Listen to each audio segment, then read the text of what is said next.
tous, ArtSMR. Aujourd'hui on se retrouve pour une vidéo carrière manager du coup, la suite du premier épisode avec Aston Villa. Mais avant que la vidéo commence, je vous rappelle qu'avec mon code ArtSMR, vous avez 10% sur le site Bonjour Foot pour ce qui est acheter tous vos maillots de foot pas chers et de bonne qualité. Donc n'hésitez pas les gars, c'est en description avec le lien. Et on va continuer. Juste aussi un nouveau petit message avant que la vidéo commence. Je pars bientôt en vacances, je pars du 8 au 17 ou un peu après, je sais pas trop. Mais du coup, c'est pour vous prévenir que il y a des chances, il y a de très grandes chances même, qu'il n'y ait pas de vidéo pendant peut-être cette période, c'est pas sûr à voir. Faudrait que j'arrive à en prévoir un peu. Mais bref, voilà, maintenant vous êtes au courant. Donc on va pouvoir commencer maintenant avec la carrière, les gars. Du coup, on se retrouve avec Aston Villa pour la deuxième saison. On va commencer par les objectifs du club du coup. Donc pour mes objectifs, on va pas changer pour le moment.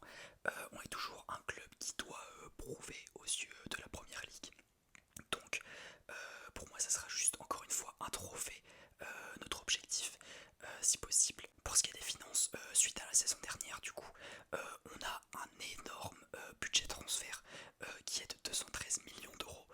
C'est juste gigantesque, surtout que si on vend d'autres joueurs, ça va augmenter jusqu'à sûrement 250. Donc c'est vraiment incroyable pour ce qui est du budget transfert.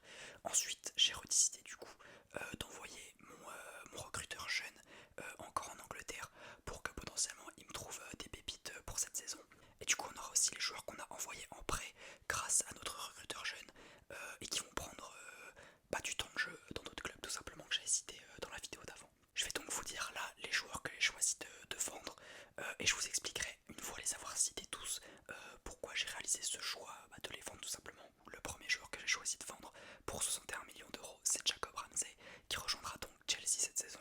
J'ai aussi choisi de vendre Youri Tillmans pour 44 millions d'euros à West Ham et Ezri Konsa, le défenseur central, pour 44 millions d'euros à Manchester United. Et enfin j'ai vendu Watkins, notre buteur, pour 70 millions d'euros à Arsenal. Et donc du coup pour expliquer mes choix, tout simplement on avait un gros budget transfert, donc je me devais de changer même les joueurs qui étaient assez forts, mais pas assez pour le club, et ceux qui commencent à se faire vieux, notamment Youri Tillmans qui avait 28 ans, mais 82 de général, on pouvait largement augmenter et changer de dynamique on va dire.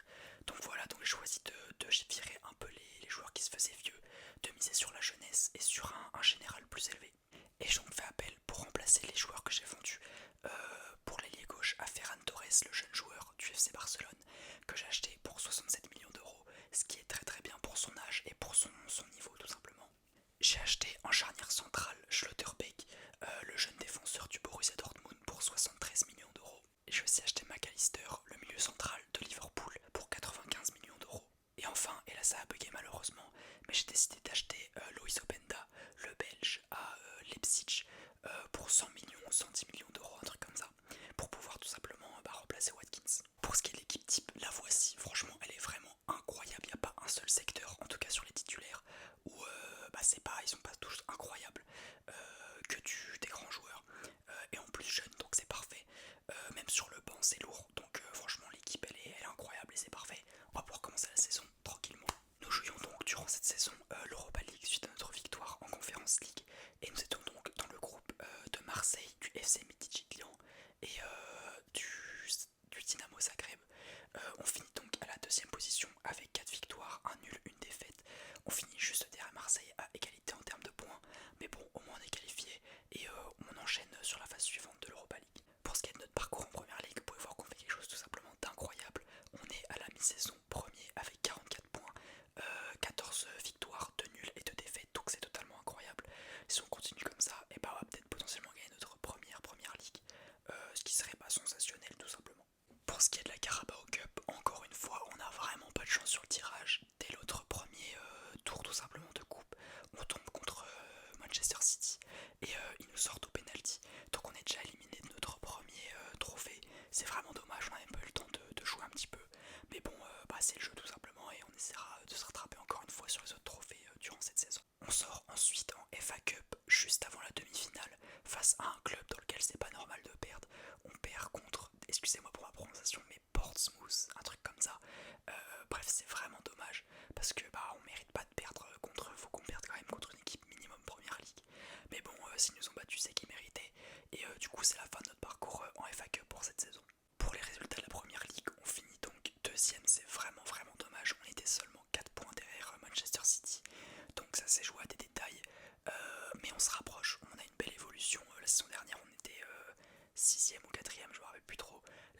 passé deuxième, donc peut-être que la prochaine saison ça sera premier, qui sait. Mais du coup bah au moins on remarque une belle évolution et c'est carré pour le club. Pour ce qui est des meilleurs buteurs en première ligue, nous avons donc Openda avec 15 buts et Douglas Luiz avec 14 buts. Donc Openda qui est à la 10e position et Douglas Luiz à la 11e. Donc en vrai c'est pas un placement incroyable pour une équipe qui finit deuxième de la compétition tout simplement. Mais c'est peut-être justement ça qui nous a manqué, de marquer plus de buts dans nos matchs pour tout simplement remporter la première ligue. Et pour ce qui est donc des passes décisives en première ligue, nous avons donc Douglas Luiz avec 9 passes décisives qui finit 3ème et McAllister avec 8 passes décisives qui finit 5ème.